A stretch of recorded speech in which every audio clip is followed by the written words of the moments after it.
En el invierno de 1973, Madrid respiraba un aire denso, cargado de humo de tabaco y ecos metálicos de tranvías que aún atravesaban algunas calles.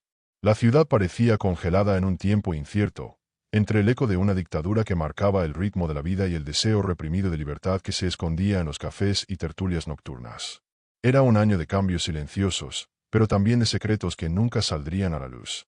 En medio de esa atmósfera, ocurrió un caso que heló la sangre de un barrio entero: la desaparición de una joven de apenas 20 años.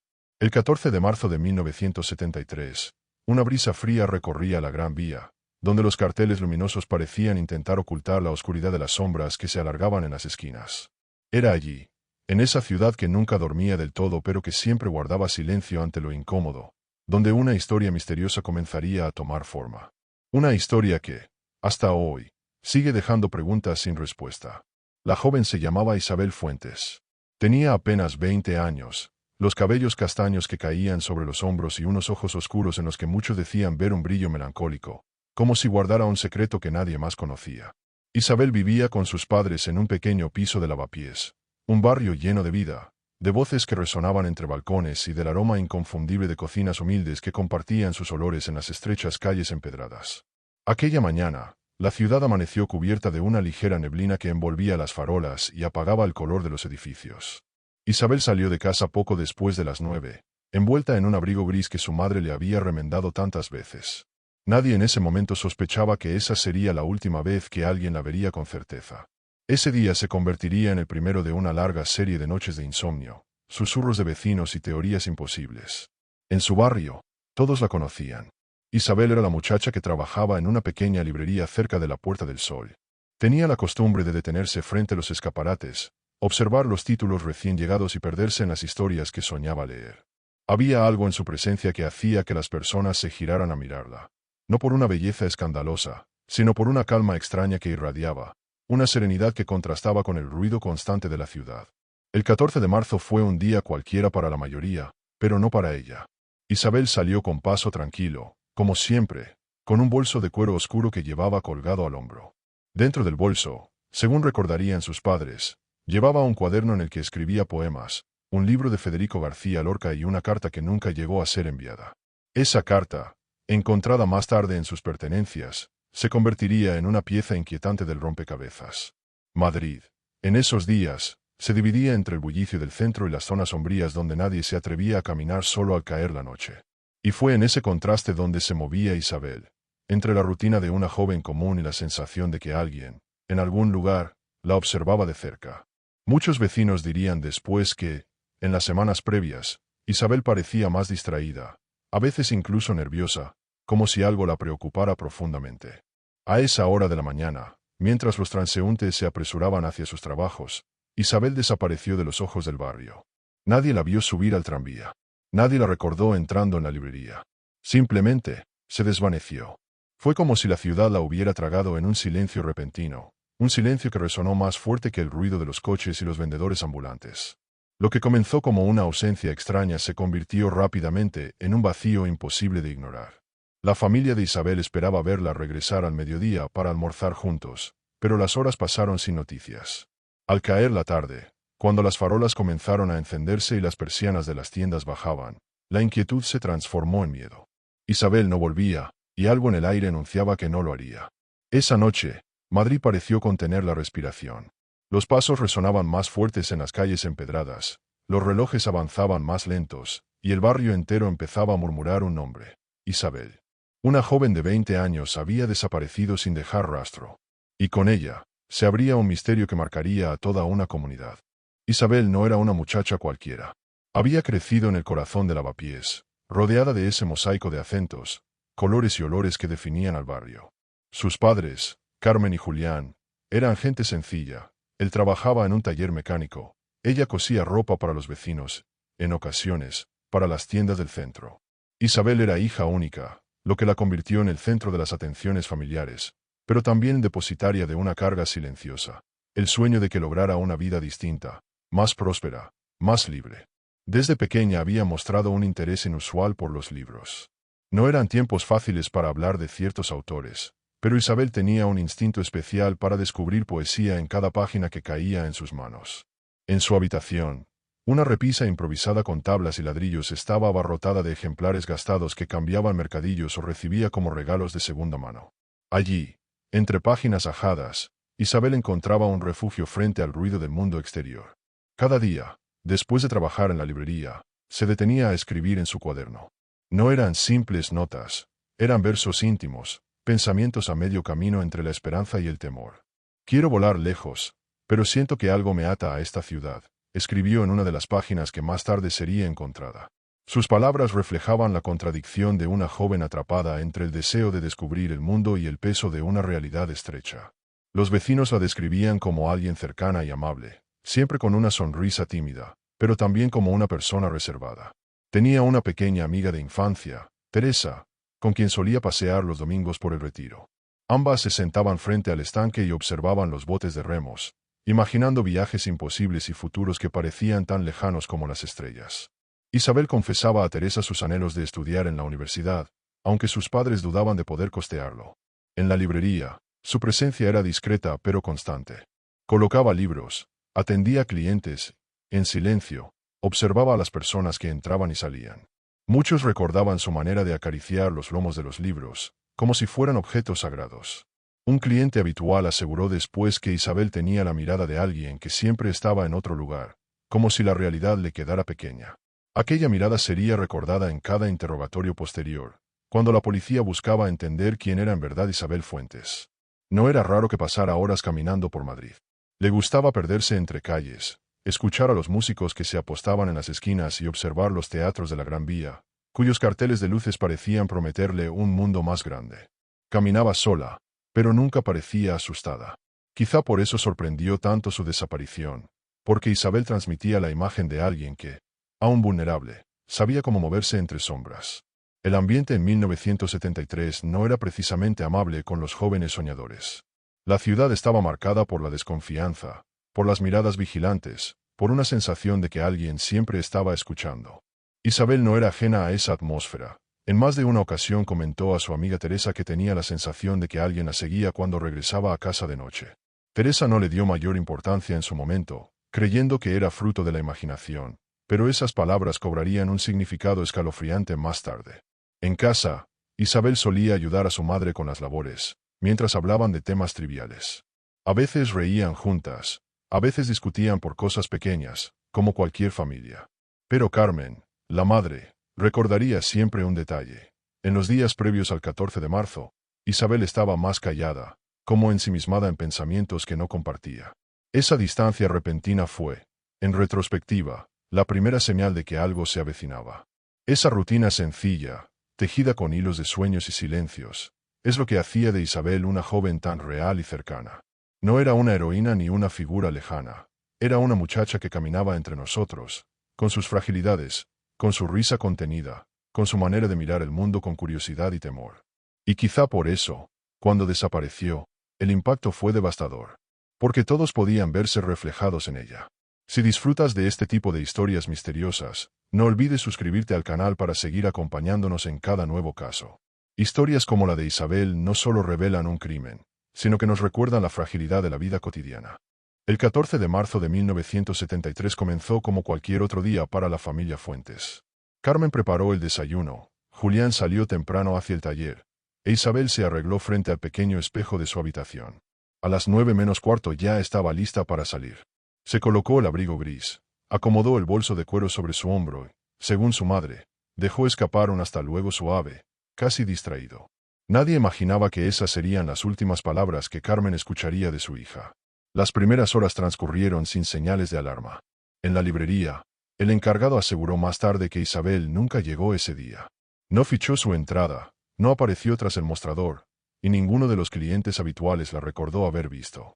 Era como si, en el trayecto de apenas 20 minutos que separaba Lavapiés de la Puerta del Sol, Isabel se hubiera desvanecido en el aire. La policía, cuando recibió la denuncia a última hora de la tarde, comenzó interrogando a los vecinos. Una mujer del edificio contiguo dijo haberla visto caminar por la calle Argumosa, con paso apresurado.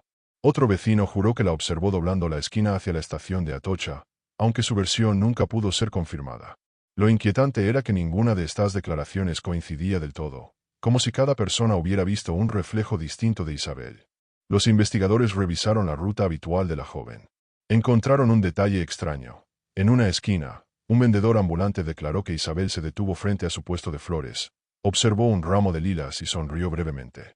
Después, según él, un hombre con sombrero se le acercó, intercambiaron unas palabras y caminaron juntos unos metros. Ese hombre nunca fue identificado. El testimonio quedó flotando en el aire como una sombra sobre la investigación. El bolso de Isabel fue hallado 2 días después en un banco cercano al Parque del Retiro. Dentro estaban el libro de Lorca, el cuaderno de poemas y la carta sin enviar. No había dinero ni documentos. El hallazgo fue desconcertante. El bolso estaba en perfecto estado, sin signos de forcejeo. Para muchos, parecía un objeto colocado deliberadamente allí, como si alguien quisiera dejar un rastro enigmático más que ocultar pruebas. La carta encontrada fue examinada con detalle. No tenía destinatario claro. Comenzaba con un simple querido y se interrumpía abruptamente en medio de una frase. Hay cosas que no puedo seguir callando. Siento que alguien. La frase quedaba incompleta, como si Isabel hubiera sido interrumpida en plena escritura. Aquella línea, corta y brutal, alimentó las sospechas de que Isabel llevaba semanas bajo presión, vigilada o amenazada por alguien. Madrid reaccionó con un murmullo colectivo. En los bares y plazas, el caso se convirtió en tema de conversación constante. Se tejieron rumores de todo tipo, que Isabel había huido con un amante secreto, que la policía estaba encubriendo algo, que había sido víctima de un ajuste de cuentas. La falta de pruebas sólidas permitió que la imaginación popular llenara el vacío con teorías cada vez más inquietantes. Las autoridades no podían ignorar las contradicciones. Un taxista declaró haber visto a una joven que coincidía con la descripción de Isabel en la zona de Chamberí esa misma tarde, pero otro testigo juraba que la vio en el metro de Callao. Eran versiones imposibles de reconciliar. Los agentes comenzaron a sospechar que alguien estaba sembrando pistas falsas para desviar la atención. En medio de esa confusión, la familia Fuentes vivía el infierno de la espera. Carmen pasaba las noches sentada junto a la ventana, observando la calle como si en cualquier momento Isabel pudiera aparecer caminando. Julián, en cambio, se consumía en un silencio endurecido, incapaz de expresar su dolor. La ausencia de su hija era un agujero abierto en la rutina familiar, un vacío que ningún consuelo lograba llenar. La desaparición de Isabel se convirtió, en cuestión de días, en uno de los misterios más comentados de la capital. Pero cada nueva pista parecía más un callejón sin salida que una respuesta real.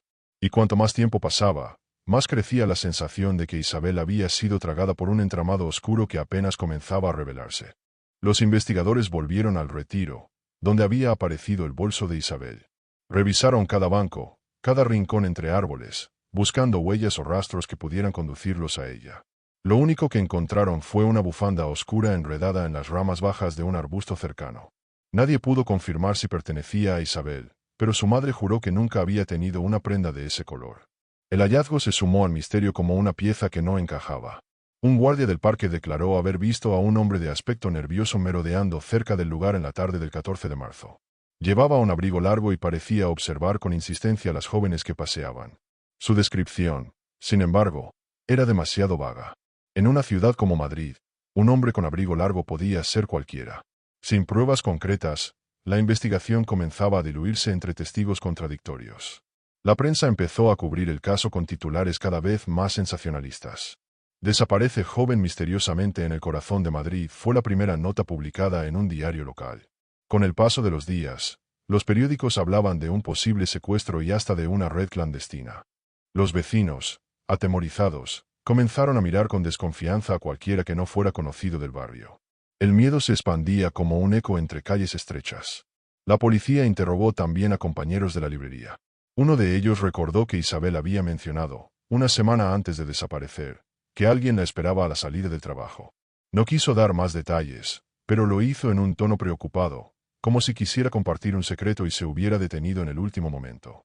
Ese testimonio alimentó la sospecha de que Isabel tenía un contacto oculto, alguien que quizás conocía demasiado bien. En medio de las pesquisas, apareció un objeto extraño, una llave envuelta en un trozo de papel, encontrada dentro del cuaderno de Isabel.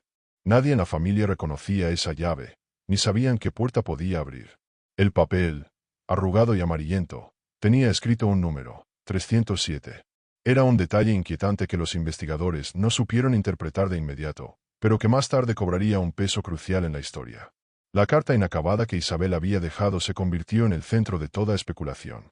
Los peritos analizaron la caligrafía, el papel y hasta la tinta, pero no encontraron nada fuera de lo normal. Sin embargo, la frase truncada parecía gritar más fuerte que cualquier análisis técnico: siento que alguien. Ese alguien era la pieza invisible de un rompecabezas que parecía diseñado para desesperar a todos. A medida que pasaban los días, surgían versiones cada vez más contradictorias. Algunos vecinos aseguraban haber visto un coche oscuro estacionado cerca de la casa de Isabel en varias noches previas. Otros hablaban de un extranjero misterioso que frecuentaba la librería. Cada pista parecía sólida al principio, pero pronto se desvanecía en la confusión. Era como si la verdad se escondiera bajo capas de humo y espejos. El inspector asignado al caso, Manuel Ríos, era un hombre veterano, acostumbrado a la dureza de la época. Sin embargo, admitía en privado que este caso lo desconcertaba más que ninguno. No hay nada claro, todo es niebla, escribió en un informe. Para él, lo más perturbador era la sensación de que Isabel había estado dejando señales inconscientes de su temor, como si supiera que algo inevitable estaba por ocurrirle. Mientras tanto, la familia Fuentes recibía llamadas anónimas durante la madrugada. Voces apagadas que colgaban sin decir nada, o que susurraban apenas el nombre de Isabel antes de cortar. Julián contestó una de esas llamadas y juró que escuchó un ruido metálico al fondo, como el chirrido de una puerta de hierro. La policía intentó rastrear el origen, pero no logró obtener resultados. Eran llamadas que parecían hechas solo para aumentar la angustia. La tensión en el barrio llegó a un punto insoportable. Nadie quería salir solo al anochecer. Las madres acompañaban a sus hijas hasta la puerta de casa, y en cada esquina se formaban grupos murmurando teorías. Isabel ya no era solo la muchacha desaparecida, se había convertido en un símbolo de miedo colectivo. Y en medio de todo, el rostro del culpable seguía oculto en las sombras. Los días se transformaron en semanas, y la ausencia de Isabel se volvió una presencia insoportable en la vida de la familia Fuentes. Carmen, la madre, apenas podía levantarse de la cama. Se obligaba a preparar la comida, pero casi no probaba bocado. Pasaba las noches rezando frente a una pequeña estampa religiosa que mantenía en la mesa de la cocina. Su voz, quebrada y baja, se convirtió en un eco constante en el piso familiar. Julián, por su parte, adoptó un silencio pétreo. Iba al taller, regresaba, y apenas articulaba palabra. La herida lo consumía desde dentro. La casa comenzó a llenarse de fotografías de Isabel. En cada rincón había una imagen de su rostro, sonriendo en el parque, posando con sus amigas, leyendo en su habitación. Esas fotos, que antes eran recuerdos felices, se transformaron en un recordatorio doloroso de su ausencia. Los vecinos acudían con frecuencia a ofrecer apoyo, pero lo único que podían compartir era un mismo sentimiento: impotencia. La policía incrementó la presión mediática. El inspector Ríos convocó ruedas de prensa en las que prometía avances, aunque en realidad poco tenían. Estamos siguiendo varias líneas de investigación, decía frente a los periodistas, pero las palabras eran siempre las mismas. En privado, Ríos reconocía que cada pista que surgía parecía desintegrarse en sus manos. Era como perseguir un fantasma en la ciudad. La prensa no se conformaba con la falta de respuestas. Cada diario publicaba hipótesis distintas. Algunos hablaban de un crimen pasional, otros de una red clandestina que operaba en Madrid. Incluso hubo quienes relacionaron la desaparición con rumores políticos, insinuando que Isabel podía haber sabido algo indebido. La verdad era que nadie lo sabía, pero la especulación llenaba el vacío de certezas. En el barrio, la tensión se volvió asfixiante. El sonido de las sirenas en la noche, los pasos de los agentes registrando portales y sótanos, y los interrogatorios constantes generaban un ambiente de paranoia. Algunos vecinos comenzaron a sospechar unos de otros. El miedo, cuando no encuentra a un culpable, necesita fabricarlo. Y en Lavapiés, cualquier gesto extraño se interpretaba como una señal. Carmen comenzó a visitar diariamente la comisaría, exigiendo respuestas. Llevaba consigo el bolso de Isabel, como si al mostrarlo una y otra vez pudiera obligar a la policía a mirar el caso con otros ojos. Ella no se fue. Alguien se la llevó, repetía con voz firme.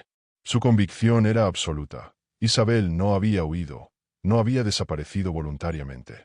Carmen sentía en lo más profundo que su hija había caído en manos equivocadas. La presión mediática también alcanzó a Teresa, la amiga de Isabel.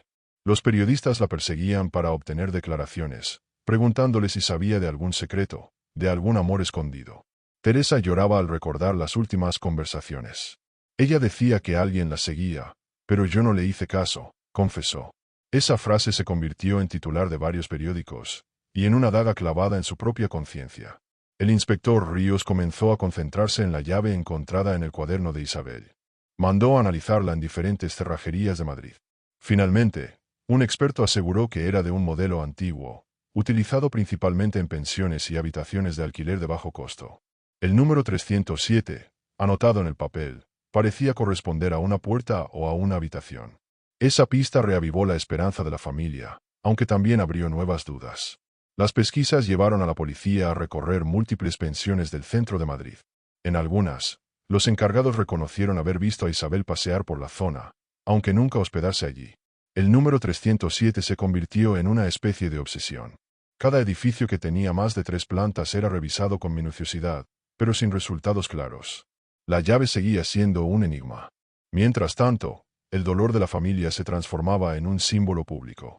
Vecinos comenzaron a organizar vigilias con velas, marchas silenciosas por las calles del barrio y oraciones colectivas en la iglesia cercana. El nombre de Isabel se pronunciaba como una plegaria en cada esquina. Y en medio de la desesperación, muchos comenzaban a preguntarse, ¿y si la verdad estaba más cerca de lo que imaginaban? El inspector Ríos decidió cambiar de estrategia. Había demasiadas versiones sueltas, demasiados testigos contradictorios. Necesitaba encontrar un hilo conductor. Reunió a su equipo y ordenó revisar uno a uno todos los lugares en los que Isabel solía estar. La librería, los cafés que frecuentaba, incluso las bancas de la Plaza Mayor donde a veces se detenía a escribir. Cada sitio fue revisado como si escondiera una huella invisible. Durante esa revisión apareció un detalle intrigante. El dueño de un pequeño café cerca de Sol recordó que, una semana antes de la desaparición, Isabel había entrado acompañada de un hombre mayor, de unos 40 años, traje oscuro y mirada severa. No era de aquí, se notaba en el acento, aseguró el dueño. Esa descripción se repetía a medias con otros testigos, aunque nadie podía decir con certeza quién era aquel hombre ni qué relación tenía con Isabel. La policía elaboró un retrato hablado basado en esos testimonios. Lo distribuyeron discretamente entre algunas comisarías, aunque no llegó a publicarse en los periódicos para evitar pánico innecesario. El retrato mostraba a un rostro duro, con bigote fino y facciones afiladas. Varios agentes comentaron que parecía un hombre de mundo, alguien que sabía moverse entre sombras. La pregunta era, ¿qué buscaban una joven de 20 años como Isabel? Mientras tanto, la familia recibía cartas anónimas. Eran papeles doblados, deslizados por debajo de la puerta. En ellos, frases breves y crueles. No la busquen, ya no está donde creen. El 307 no es una puerta, es una trampa. La policía analizó la caligrafía, pero nunca logró identificar al remitente.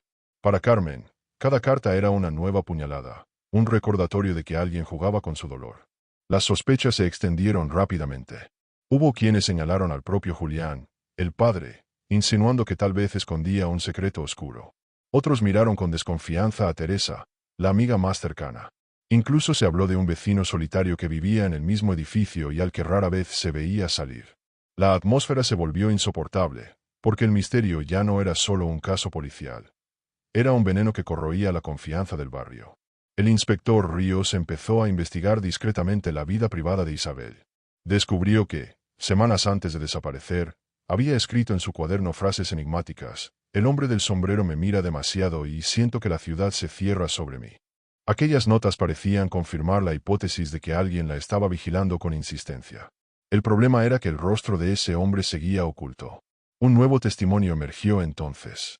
Una joven de otra librería aseguró que había visto a Isabel conversando con un sujeto cerca de la estación de Atocha. Según ella, el hombre le entregó un sobre pequeño y ella lo guardó apresuradamente en su bolso. La descripción coincidía con el retrato hablado. Ese dato alimentó la idea de que Isabel estaba involucrada en algo más complejo que una simple rutina de estudiante y trabajadora. La llave con el número 307 volvió a cobrar protagonismo. Ríos insistía en que era la clave de todo el enigma. Ordenó que se revisaran hoteles discretos, antiguos edificios de oficinas, incluso almacenes abandonados.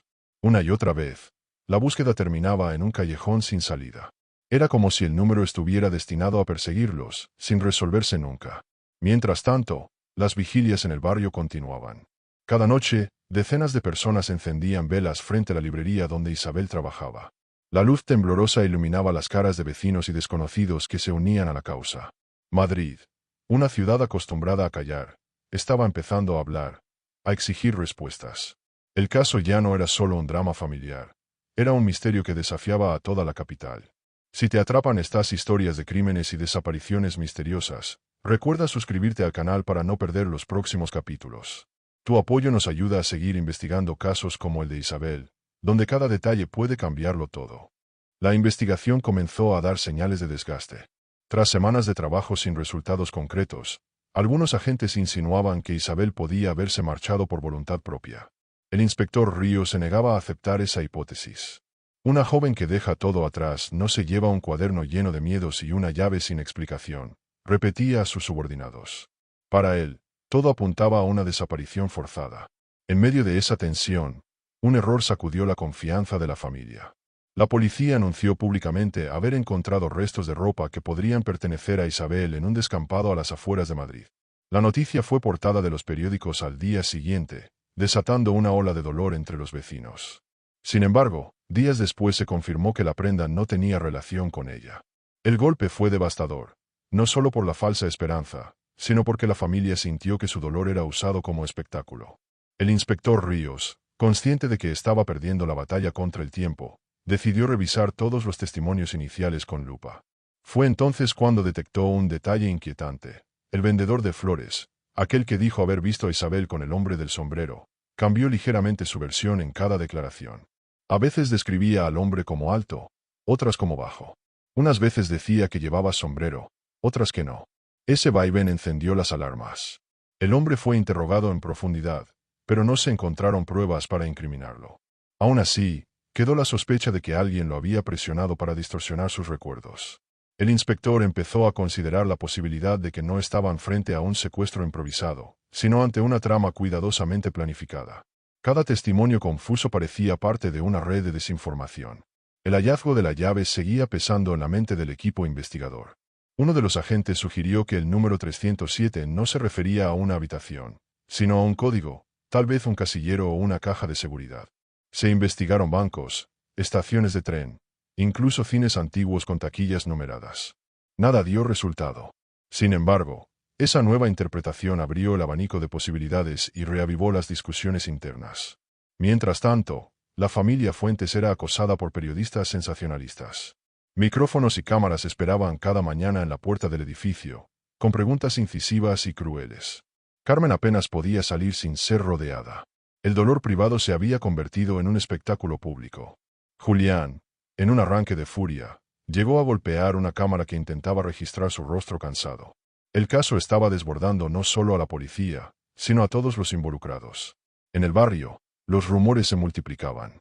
Algunos aseguraban que Isabel había sido víctima de un espía extranjero, otros decían que estaba atrapada en una red de trata. El miedo se mezclaba con la fascinación morbosa, y pronto Isabel dejó de ser recordada como la joven sencilla de la librería para convertirse en una leyenda urbana. Cada noche, grupos de curiosos se reunían cerca del retiro, buscando señales invisibles. El inspector Ríos sabía que debía actuar con rapidez antes de que el caso se convirtiera en un mito imposible de resolver. Comenzó a seguir discretamente a algunos sospechosos, entre ellos un vecino que había mostrado un interés extraño en la familia. Pero el hombre no dio señales de culpabilidad, y la investigación volvió a perder fuerza. El misterio seguía intacto, creciendo como una sombra en la ciudad. En un intento desesperado, se revisaron sótanos y almacenes abandonados en Lavapiés. En uno de ellos se encontraron pintadas en las paredes frases incoherentes, símbolos extraños, números repetidos. Entre ellos aparecía escrito varias veces el número 307. El hallazgo causó escalofríos, aunque nadie pudo demostrar si estaba relacionado con Isabel o si era simple coincidencia. El tiempo avanzaba, y con él crecía la desesperación. Cada día que pasaba sin noticias parecía confirmar lo peor. Pero al mismo tiempo, la ciudad se negaba a olvidar. Isabel ya no era solo una desaparecida, era el espejo de un miedo colectivo que no tenía rostro. Y en medio de ese laberinto, la verdad aguardaba, agazapada, esperando el momento de ser descubierta. El mes de abril de 1973 llegó cargado de incertidumbre. Ya habían pasado varias semanas desde la desaparición de Isabel, y aunque la ciudad parecía retomar su rutina, en el barrio de Lavapiés el tiempo se había detenido. Cada amanecer era una repetición de la misma angustia. La cama vacía, el silencio en la mesa, la ausencia que devoraba a la familia Fuentes. La esperanza seguía viva, pero se desgastaba con cada día sin respuestas. El inspector Ríos recibió entonces una pista inesperada. Un trabajador de correos encontró, entre cartas devueltas, un sobre dirigido a IF con la dirección de un apartado postal en Madrid. Dentro había un recorte de periódico sobre la desaparición. En el reverso, un mensaje escrito a mano. El 307 está más cerca de lo que crees. No había firma, no había huellas claras. Era como si alguien jugara a dejar migajas de pan en un bosque demasiado oscuro. La policía rastreó el apartado postal y descubrió que había sido alquilado por un nombre falso. El formulario estaba lleno de inconsistencias, direcciones inexistentes, números que no correspondían a ningún documento real. Sin embargo, el alquiler estaba pagado en efectivo hasta junio de 1973. El inspector comprendió entonces que alguien se había adelantado a cada movimiento, controlando las pistas desde las sombras. Para la familia, esa noticia fue un arma de doble filo. Carmen sintió que aún había una esperanza. Si alguien envía mensajes, es porque ella está viva, repetía con insistencia. Julián, en cambio, estaba cada vez más convencido de que el caso se dirigía hacia un desenlace trágico. La tensión entre ambos se hizo evidente, y las discusiones comenzaron a romper el frágil equilibrio del hogar. Teresa, la amiga de Isabel, empezó a colaborar más estrechamente con la policía. Llevó a los investigadores un cuaderno que Isabel le había confiado meses antes. En sus páginas había poemas, reflexiones y dibujos, pero también frases inquietantes como, hay puertas que nunca deben abrirse o el 307 me sigue. Era evidente que Isabel se sentía perseguida y que aquel número estaba incrustado en su mente como una advertencia constante. El inspector Ríos se obsesionó con el cuaderno. Pasó noches enteras revisando cada línea, buscando patrones ocultos. Incluso pidió ayuda a un profesor universitario de literatura para interpretar los mensajes. El experto sugirió que Isabel podría haber estado escribiendo en clave, disfrazando realidades dolorosas en metáforas poéticas. Si era así, la clave del caso estaba escondida entre esas páginas aparentemente inocentes. Mientras tanto, las emociones en el barrio se intensificaban. Algunos vecinos comenzaron a organizar grupos de búsqueda por su cuenta, revisando descampados y túneles del metro abandonados. Otros, en cambio, se mostraban resignados, convencidos de que la verdad nunca saldría a la luz. El nombre de Isabel se convirtió en murmullo, en plegaria, en grito de rabia según la boca que lo pronunciara. En una de esas noches de vigilia, Carmen tomó la palabra frente a decenas de vecinos. Con voz temblorosa pero firme, dijo, no dejemos que la olviden. Isabel es hija de todos nosotros. Si callamos, mañana será otra muchacha la que desaparezca. Sus palabras encendieron un aplauso largo y emocionado, que resonó por las calles estrechas del barrio. La comunidad había adoptado la causa como propia. El inspector, presionado por la opinión pública, intensificó los operativos. Se registraron edificios antiguos en el centro, algunos abandonados desde hacía años. En uno de ellos, encontraron documentos que parecían pertenecer a una red clandestina de alquileres ilegales. Entre los papeles había una lista de habitaciones numeradas. El 307 estaba allí, asociado a un piso en Lavapiés. La pista, por fin, parecía concreta. El hallazgo provocó un giro en la investigación. Por primera vez había un lugar físico vinculado directamente al enigma del 307. El inspector ordenó una redada inmediata. La puerta de la habitación estaba cerrada con candado, y al abrirla encontraron un espacio sombrío, una cama deshecha, cuadernos dispersos y marcas extrañas en las paredes. El aire estaba cargado de humedad y polvo, pero lo más inquietante era la sensación de que alguien había estado allí recientemente. Dentro de la habitación 307, los investigadores se movieron con cautela. El polvo cubría gran parte de los objetos, pero había señales de que alguien había permanecido allí en días recientes. Colillas de cigarro aún húmedas, una taza con restos de café, y una manta arrugada en un rincón. Era como si aquel lugar hubiera servido de escondite a alguien que entraba y salía sin levantar sospechas. En la mesa encontraron varios papeles dispersos. Eran recortes de periódicos sobre desapariciones de mujeres en distintas partes de España, algunas nunca resueltas. Lo perturbador era que entre los recortes había fotografías de Isabel, claramente arrancadas de los diarios que cubrían su caso. Los investigadores comprendieron entonces que ella no era un hecho aislado, formaba parte de un patrón inquietante. Uno de los cuadernos hallados contenía anotaciones desordenadas. Palabras sueltas, números, dibujos de ojos que parecían vigilantes. Entre las frases había una que heló la sangre del inspector Ríos. La tengo, pero aún no está lista. Aquellas palabras, escritas con letra apretada y nerviosa, parecían confirmar que Isabel había estado retenida en algún momento. El lugar también guardaba un detalle crucial. En el suelo, junto a la cama, había un pañuelo bordado con las iniciales IF. Era inconfundible. Carmen lo identificó de inmediato como un regalo que ella misma había hecho a su hija en su cumpleaños. La prueba era irrefutable. Isabel había estado allí. El hallazgo sacudió tanto a la familia como a la comunidad, porque confirmaba que su ausencia no era un simple misterio, sino un secuestro planeado. La noticia se filtró rápidamente a la prensa. Los periódicos titularon al día siguiente: aparecen pruebas de que Isabel estuvo retenida en un piso clandestino de Lavapiés. La ciudad estalló en indignación. Manifestaciones improvisadas se realizaron frente a la comisaría, exigiendo la captura del responsable. Madrid ya no era una espectadora pasiva. El caso se había convertido en una herida abierta en el corazón de la capital. El inspector Ríos centró sus esfuerzos en rastrear a los responsables del alquiler del piso. Los registros eran confusos, con nombres falsos y direcciones inexistentes, pero un detalle llamó la atención. Un testigo recordó a un hombre de bigote fino, siempre vestido con traje oscuro, que visitaba la habitación a horas extrañas. El mismo rostro que coincidía con el retrato hablado anterior. La investigación dio un nuevo salto cuando se hallaron huellas dactilares en uno de los cuadernos de la habitación. El análisis reveló que pertenecían a un hombre con antecedentes de violencia en otra provincia. Su nombre: Antonio Márquez. Había estado preso por agresión en 1969, pero había quedado en libertad por falta de pruebas en un caso más grave. Su paradero actual era incierto, lo que incrementaba la tensión. Para la familia Fuentes, escuchar ese nombre fue un golpe brutal. No lo conocían, nunca habían oído hablar de él. Y sin embargo, aquel hombre parecía tener el control del destino de Isabel. Carmen lloraba desconsolada, preguntándose por qué alguien desconocido había decidido arrebatarle a su hija.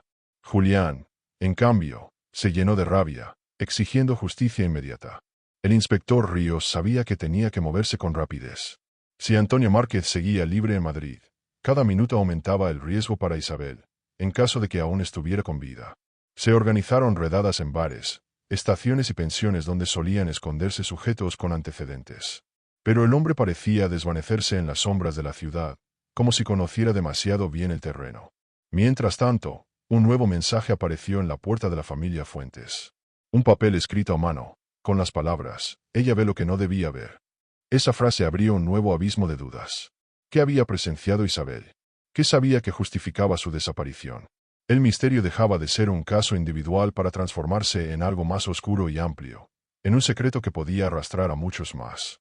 El nombre de Antonio Márquez comenzó a circular en las comisarías como una sombra maldita. Los agentes recopilaron toda la información posible. Había nacido en un pequeño pueblo de Castilla, criado en una familia marcada por la violencia. Sus antecedentes revelaban un patrón inquietante: agresiones, robos y, según rumores, vínculos con redes clandestinas de contrabando. Nunca había sido condenado por desapariciones, pero todo en su perfil encajaba con el depredador que perseguían. El inspector Ríos reunió un grupo reducido de hombres de confianza para seguirle la pista. Se descubrió que Márquez solía frecuentar bares oscuros en la zona de Embajadores. Allí, entre humo de tabaco y vasos de anís, se mezclaba con gente dispuesta a guardar silencio por unas monedas. Interrogar a los parroquianos fue complicado, todos aseguraban no conocerlo, pero las miradas huidizas demostraban lo contrario. El miedo a pronunciar su nombre era evidente. Una noche, un informante confidencial se acercó a Ríos con una pista clave. Dijo haber visto a Márquez en las cercanías de un viejo almacén abandonado, al sur de la ciudad. El lugar había sido utilizado años atrás para guardar mercancía ilegal y era conocido por ser un refugio de criminales. La descripción coincidía: bigote fino, traje oscuro, y la costumbre de caminar con la cabeza baja, evitando el contacto visual. La policía organizó una operación encubierta. Vigilaron el almacén durante varios días, pero Márquez parecía entrar y salir con cautela, como si supiera que lo observaban. Nunca permanecía demasiado tiempo, y siempre llevaba consigo una maleta de cuero que jamás dejaba atrás. Esa maleta se convirtió en una obsesión para Ríos, convencido de que en su interior se escondía la clave del caso. Finalmente, una redada fue ejecutada en el almacén. El lugar estaba en ruinas, con ventanas rotas y un hedor de humedad insoportable. En una habitación trasera encontraron restos de mantas, platos sucios y colillas, señales claras de que alguien había estado viviendo allí. Pero Márquez ya no estaba. Lo único que dejó atrás fue una fotografía rota, la cara de Isabel, recortada de un periódico, clavada en la pared con un clavo oxidado. El hallazgo estremeció al equipo investigador. No era solo una desaparición, Se trataba de una obsesión. Márquez coleccionaba cada detalle de Isabel, como si su vida se hubiera reducido a vigilarla y controlarla. Esa revelación dio un giro aterrador al caso. El inspector Ríos comprendió que no estaban frente a un crimen improvisado, sino ante una cacería planificada durante meses. Mientras tanto, la ciudad entera seguía en vilo. Los periódicos filtraban cada movimiento de la investigación, generando un clima de paranoia. En cada esquina se susurraba el nombre de Antonio Márquez como si fuera un fantasma. Nadie se sentía seguro, porque si había podido desaparecer a Isabel en pleno centro de Madrid, cualquiera podía ser el siguiente. La familia Fuentes recibía protección policial, pero la angustia era insoportable. Carmen se aferraba a la idea de que su hija seguía viva, mientras Julián comenzaba a prepararse para lo peor. Las noches se volvían eternas, y cada llamada telefónica hacía saltar el corazón de la familia, temiendo escuchar la voz del verdugo. El inspector Ríos insistía en que el caso aún tenía grietas por donde entrar. Revisó con detalle los movimientos financieros de Márquez y descubrió que había pagado en efectivo el alquiler de varios pisos pequeños en Madrid en los últimos meses. Ninguno a su nombre real, todos bajo identidades falsas. Aquello demostraba una capacidad calculada para moverse sin dejar rastro. Era un depredador frío, meticuloso y peligroso. En ese punto, una certeza se consolidó. Antonio Márquez no era un sospechoso más. Era el villano detrás del secuestro de Isabel. El rostro oculto en las sombras comenzaba a definirse, y con él emergía una pregunta inevitable. ¿Seguía Isabel con vida en algún lugar de Madrid? El inspector Ríos intensificó la búsqueda con todos los recursos disponibles. Cada policía fue instruido para rastrear cualquier movimiento sospechoso de Márquez, y se establecieron vigilancias encubiertas en todas las pensiones y almacenes que el hombre pudiera frecuentar. Madrid, normalmente bulliciosa, parecía contener la respiración. La ciudad estaba a punto de enfrentarse a la verdad detrás del secuestro de Isabel. Una madrugada, un informante anónimo llamó a la comisaría. Su voz temblorosa indicó un nuevo detalle. Márquez frecuentaba un edificio abandonado en las afueras de la ciudad, donde se rumoraba que mantenía cautivas a sus víctimas durante días o incluso semanas. La dirección era aproximada, pero suficiente para montar un operativo. Ríos decidió actuar de inmediato, consciente de que cada minuto podía ser crítico para Isabel. El equipo policial rodeó el edificio antes del amanecer. La estructura, un antiguo almacén de ladrillo rojo, estaba parcialmente derruida. Ventanas rotas dejaban entrar la luz gris del amanecer, mientras un viento frío agitaba las puertas que crujían como si fueran testigos del horror que allí se escondía. Ríos sintió un escalofrío. Sabía que Isabel podía estar en cualquier lugar de ese laberinto de sombras. Al ingresar, los agentes encontraron rastros recientes, platos con restos de comida, mantas usadas y un olor penetrante a humedad y cerrado. Cada habitación parecía vacía, pero la tensión era insoportable. Hasta que finalmente, en una habitación trasera cerrada con un candado improvisado, escucharon un sonido débil. Un susurro, casi inaudible. «¿Isabel?», preguntó Ríos. La respuesta fue un sollozo apagado. Allí estaba Isabel, deshidratada y asustada, pero viva. La joven fue abrazada por los agentes mientras lloraba sin consuelo. El reencuentro con su madre y padre, que llegaron poco después, fue un torrente de emociones, lágrimas, gritos, abrazos interminables. Carmen y Julián no podían creer que su hija estaba allí, intacta, después de tantas semanas de angustia y desesperación. La habitación mostraba pruebas del tiempo que Isabel había pasado cautiva, cuadernos llenos de notas, dibujos inquietantes, un reloj detenido y restos de comida improvisada. Cada detalle contaba la historia del miedo y la paciencia que Isabel había tenido que soportar. Para Ríos, era la confirmación de la maldad calculada de Márquez, que había mantenido a la joven bajo control absoluto, manipulado cada pista y sembrado el terror en el barrio. Con Isabel a salvo, la cacería de Márquez se intensificó. Sabían que él aún estaba cerca, tal vez observando, planificando una última jugada. La policía movilizó unidades por toda la ciudad, revisando escondites y propiedades asociadas a su nombre falso. El retrato hablado y las huellas recopiladas ayudaron a establecer una red de vigilancia para acorralarlo sin darle oportunidad de escapar. La tensión alcanzó su punto máximo cuando Márquez fue finalmente avistado en una pensión de la calle Embajadores. Los agentes rodearon el edificio en silencio. Cada paso, cada respiración contenía la urgencia de un desenlace inevitable. Ríos sabía que aquel momento definiría no solo la resolución del caso, sino la seguridad de Isabel y la restauración de la paz en su familia y en el barrio. En el momento de la detención, Márquez intentó resistirse, pero fue rápidamente reducido por la policía. Su rostro mostraba ira y frustración, la expresión de quien sabía que su juego había terminado. La maldad meticulosa que había mantenido a Isabel cautiva se vio truncada por la determinación de Ríos y su equipo.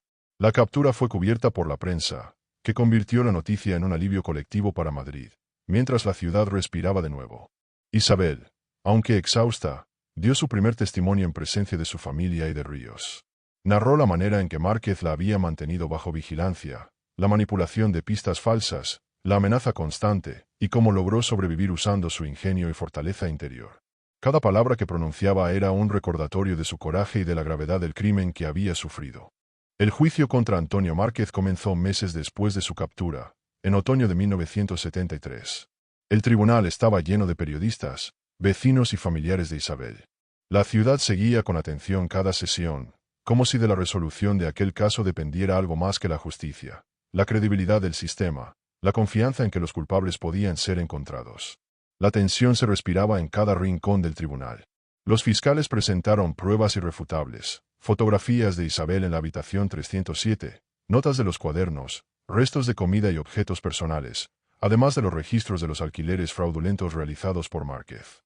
Cada detalle mostraba la meticulosidad del crimen y la intencionalidad deliberada de mantener a Isabel cautiva. La evidencia era sólida y perturbadora. El testimonio de Isabel fue uno de los momentos más conmovedores del juicio. Narró con detalle cómo fue vigilada, cómo Márquez manipulaba su entorno para que sintiera temor constante y cómo cada pista estaba calculada para confundirla. Su voz temblaba, pero cada palabra estaba cargada de firmeza. Carmen y Julián se tomaban de la mano mientras escuchaban a su hija, sintiendo al mismo tiempo miedo y alivio. Los testigos del barrio también comparecieron. Relataron los rumores, las vigilias, las llamadas anónimas y los mensajes que recibieron los fuentes durante semanas. Sus declaraciones sirvieron para mostrar el impacto del caso en la comunidad y la angustia colectiva provocada por la manipulación de Márquez. La ciudad entera se había visto afectada por la sombra de su maldad. Durante las sesiones, Márquez se mantuvo frío, mostrando desprecio hacia los presentes. No mostró remordimiento y sus respuestas eran cortantes. Para los familiares y vecinos, su actitud reforzaba la sensación de monstruosidad. Alguien capaz de planear y ejecutar un secuestro con tal frialdad debía ser aislado de la sociedad para siempre.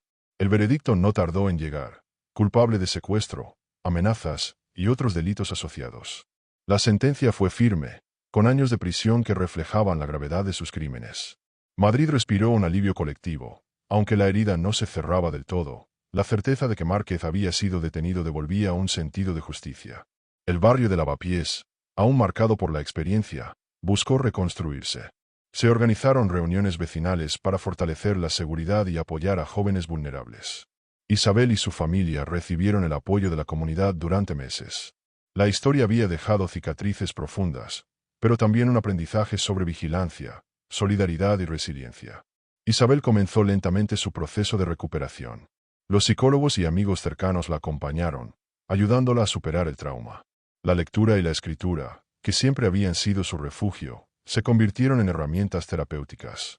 Sus poemas reflejaban la mezcla de dolor, miedo y esperanza que había vivido, y pronto comenzaron a circular discretamente entre vecinos y amigos, mostrando la fuerza de su espíritu. El inspector Ríos recibió reconocimientos por su papel en la resolución del caso.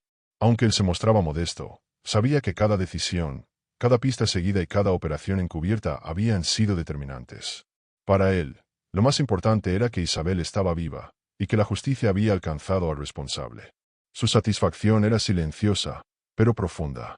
Si te interesan historias de crímenes que parecen imposibles de resolver, no olvides suscribirte al canal. Casos como el de Isabel Fuentes nos recuerdan la importancia de la perseverancia, la observación y la fe en la justicia, aunque a veces el camino sea oscuro y lleno de incertidumbre. Con el juicio concluido y Antonio Márquez tras las rejas, la vida en Madrid comenzó a recobrar cierta normalidad. Sin embargo, para la familia Fuentes, la experiencia había dejado huellas indelebles.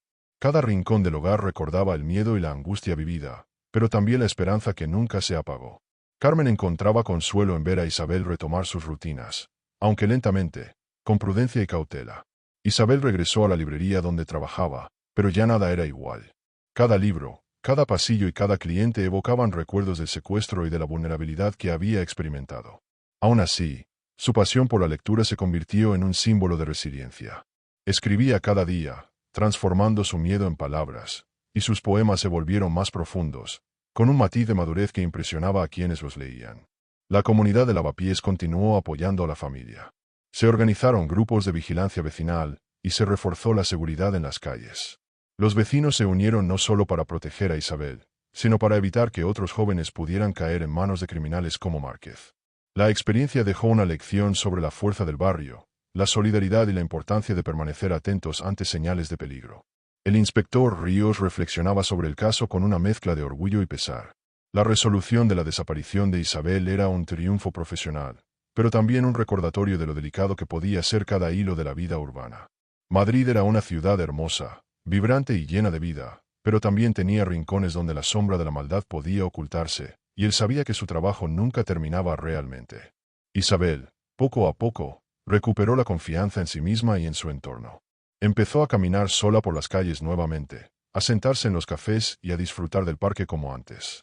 Cada paso era un acto de valentía, un desafío a la memoria de las semanas de terror que había vivido. La joven comprendió que la vida podía ser retomada, aunque las cicatrices del alma permanecieran como recordatorio de su fortaleza. Los padres, Carmen y Julián, aprendieron a convivir con la angustia pasada, transformándola en protección y cuidado hacia su hija. La familia se volvió más unida, más consciente de la fragilidad de la vida y del valor de cada momento compartido. Cada gesto de cariño era un testimonio de que la adversidad podía fortalecer los lazos familiares. Madrid, en la prensa y en la memoria de sus habitantes, recordaría durante años el caso de Isabel Fuentes. No solo por la angustia y la intriga, sino también por la valentía de la joven, la perseverancia de la policía y la solidaridad del barrio. Se convirtió en una historia que se contaba en cafés y reuniones, un recordatorio de que incluso en los momentos más oscuros, la luz podía abrirse paso. El caso también sirvió como advertencia y aprendizaje, la importancia de la prevención, la necesidad de confianza en las autoridades y la relevancia de escuchar las señales de alerta, por pequeñas que parezcan. Cada detalle, desde la llave 307 hasta los susurros en la madrugada, había sido crucial para resolver el misterio. Madrid nunca olvidaría cómo una joven logró sobrevivir a la maldad planeada con meticulosidad. Hoy, Isabel continúa escribiendo y compartiendo su historia de manera discreta, buscando inspirar a otros a no rendirse frente a la adversidad. Su experiencia se convirtió en un símbolo de resiliencia y fortaleza. Madrid, aunque marcada por el miedo que Márquez sembró, también aprendió que la justicia puede prevalecer cuando hay determinación, valentía y comunidad. Con la captura del villano y la liberación de Isabel, se cerró finalmente un capítulo oscuro de 1973, pero el recuerdo permanece vivo. La historia de la joven madrileña se convirtió en un ejemplo de cómo el coraje y la perseverancia pueden desafiar incluso las sombras más profundas, dejando una lección que trascendió generaciones y transformó a todo un barrio.